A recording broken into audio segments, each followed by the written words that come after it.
it's Trixie, and I can imagine that many people would describe learning a foreign language as difficult and hard, but also inspiring and eye-opening. Well, let me add that it can sometimes feel confusing and also mean and even unfair, especially when we are talking about false friends. In today's video, I want to present some very tricky English and German false friends to you. False friends are words taken out of two different languages that look and sound very similar, but mean something completely different. This time I'm going to focus on some pretty simple English verbs whose German doppelgangers are more like evil twins. Not only do their meanings differ, they differ in such an extreme way that they have the potential to cause the worst kind of misunderstandings. For example, being fooled by one of these false friends can turn the sun, this lovely, bright, heavenly body that keeps us all warm. Don't trust me, I live in Germany, I have no idea what the sun actually is. Into a reckless, brutal killing machine. It can also make your telephone start a wrestling career. And a bit of harmless teasing can suddenly end very, very deadly. Curious? Then pay attention to what I have to tell you because it may spare you some dangerous trouble. The first word I want to talk about is to wink. Now, German verbs in the infinitive usually end in en, so it would be reasonable to assume that to wink and the German winken mean the same. Learning languages is difficult enough, so that would be nice, right? Unfortunately, those two words are not related. They're more like a criminal duo, two false friends that want to make your life harder. Hey, do you think this guy over there is looking at me? He's kinda cute. Yes, I think so. Why don't you wink? Really? Isn't that a bit too straightforward? It's just winking, that's cute, don't worry. Okay.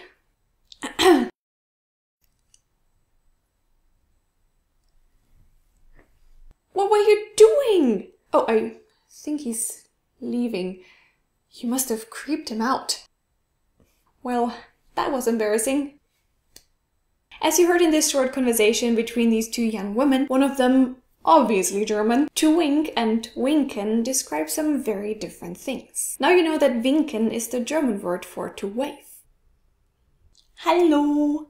So Miss German wanted her friend to wave the guy at the other table, not awkwardly wink at him. If you want to say to wink in German, that would be blinzeln.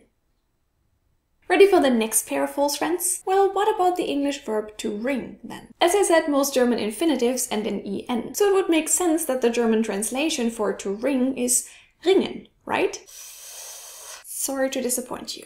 I'm afraid you have been fooled once more. If you mistake ringen for the equivalent to the English verb to ring, you may end up saying something really funny. Dein Telefon ringt does not mean your telephone is ringing in German. It means John Cena! Sorry, stupid joke, stupid meme, but at least not off topic. It means your telephone is wrestling. Yep, I don't know exactly what it would be wrestling. Another telephone, the TV remote, or a rabbit that cannot be trusted. But that is what it literally translates to. And actually, mixing up these two words would also be funny the other way around. Then wrestling matches would pretty much look like this.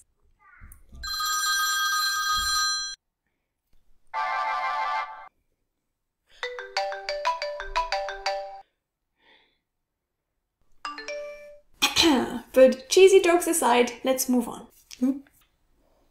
The telephone wrestler literally destroyed my necklace. If I tell you the two English and German verbs to fall and fallen, you will notice that they seem suspiciously similar, right? And by now you learned from this video, so you will not be that naive to assume that they actually mean the same thing, will you? You hopeless pessimist! Of course they do! Just because there are a few black sheep out there doesn't mean that all words are false friends now. Psst! Positive thinking. Ever heard of that? Sorry, I fooled you. Another example for merciless false friends verbs, however, are the English to spend and the German spenden. They just look like they would be the biggest language buddies, when in fact they describe completely different actions. Mixing them up can cause a good soul to sound like the biggest jerk. Thank you so much.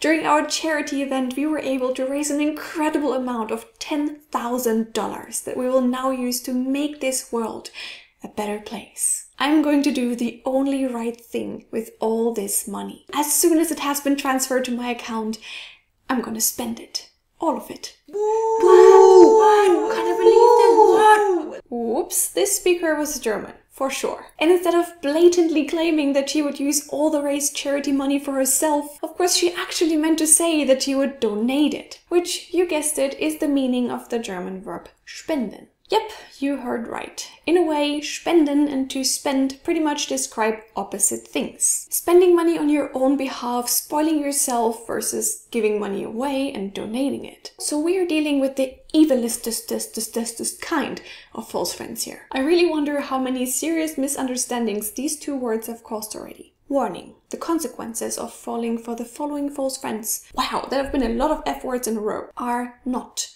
for the faint-hearted. If what you say when you mistake the English word for the correct translation of the German verb would actually happen, then there would be blood.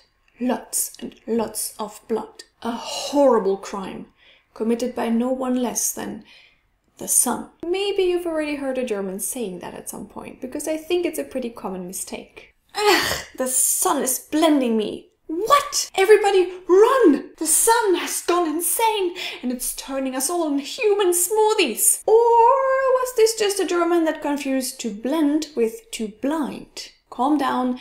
Yes, it was. Of course, what this woman meant to say was that the sun was in her eyes. She was blinded by the dazzling sun, not knowing that by using to blend, she would turn the sun into a reckless killing machine and herself, well, into the next big thing after bubble tea. It's a forgivable mistake though, since to blend does look a lot like blenden, the German verb for to blind. In German you would say die Sonne blendet mich when you have the sun in your eyes, which is a slightly uncomfortable experience as well, but nothing against being blended, I would say. So even though it's just words and the things we say luckily don't literally happen all the time, try to be careful here. And the last two verbs, another serious case of false friendism. Just watch this little scene and take it in for a moment. Sweetie, I'm sorry, but I'm really tired. I know I promised that we would watch this movie together, but I'm gonna have to close my eyes a bit, okay? Well, okay, that's alright. But if you start snoring, I'm gonna knife you. Wow, that escalated quickly. How did this happen? Well, there are basically two options. Sweetie is either an ice-cold knife murderer triggered by snoring noises, or a German. For the family-friendly content's sake, let's go for number 2. So we're looking for a German verb that looks a lot like the English verb to knife. Can you think of one? The one that comes to my mind is kneifen, which means to pinch in German. You know. Did you ever have the pleasure being next to somebody snoring loudly, especially in bed, trying to fall asleep yourself, but you can't because the other person randomly decided to work on their imitation of a broken dishwasher in the middle of the night? Yes, I'm looking at you, Eric. Then I'm sure you agree that giving this person a pinch is still one of the gentler reactions. Like on a scale from tenderly whispering the snorer's name to actually knifing them, around here, I would say. So it makes sense that this was what Sweetie threatened her boyfriend with. And pretty much no one would judge her. Of course she did not actually think about killing him. Everyone knows that this stage is usually entered after marriage, and I did not see a ring on her finger. No, of course not every relationship is doomed to fail, and there is true love out there. Right, Eric? Didn't you tell me about this friend of a friend that actually experienced that? Alright, Rabbits, what do you say? It's incredible how evil some false friends can be, isn't it? You just want to use a harmless verb such as to wave, to ring, or to blind, and suddenly find yourself saying the most embarrassing, strange, or gruesome sounding things. Did you already know all of these false friends that I presented in this video, or were you surprised by some of them? Share your thoughts in the comments, tell me if you want more videos of this kind, and leave a like if you enjoyed this video because that would make me really, really happy.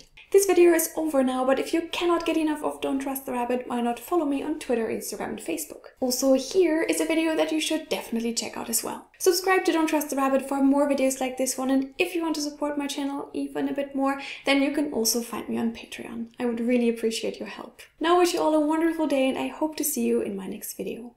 Bye! Bye!